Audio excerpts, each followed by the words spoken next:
অনেক কষ্ট করে চেন্নাইয়ের বিরুদ্ধে জয় পেয়েছে মোহনবাগান। প্রায় আটকে যেতে বসা ম্যাচে দুর্দান্ত গোল করে দলকে জিতিয়েছেন কামিন্স।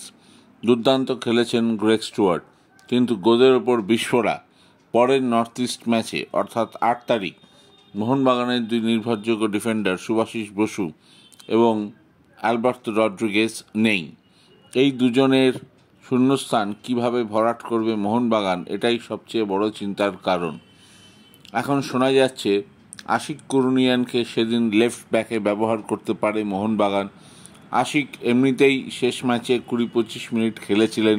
আগের থেকে তিনি অনেকটাই ফিট, উঠে নেমে খেলছেন, আর লেফট ব্যাকে তিনি অতীতে খেলেওছেন।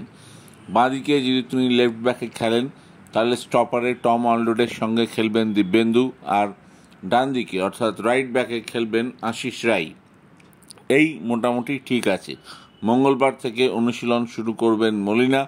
ম্যাচের আগে 4-5টা প্র্যাকটিস সেশন পাবে মোহনবাগান। সুতরাং আশা করাই যায় পরের ম্যাচের আগে, নর্থ ইস্ট ম্যাচের আগে তারা গুছিয়ে নিতে পারবে। লেফট ব্যাকে হাতে আমনদীপ আছেন, তবে আমনদীপকে ব্যবহার করা হবে কিনা সেটা এখনও নিশ্চিত নয়। তবে টম অলরেড দুর্দান্ত খেলছেন, দলকে নেতৃত্ব দিচ্ছেন, এটা একটা বড় ব্যাপার। আর মোহনবাগানের বড় সুবিধে, সেদিন অ্যাটাকিং লাইনে Greg Stewart, Dimitri Petratos, Jamie ম্যাকলারেনদের মতো ফুটবলারদের তারা একসঙ্গে ব্যবহার করতে পারবে। সুতরাং পুরো আক্রমণ করবে মোহনবাগান। খবরটি ভালো লেগে থাকলে অবশ্যই সাবস্ক্রাইব।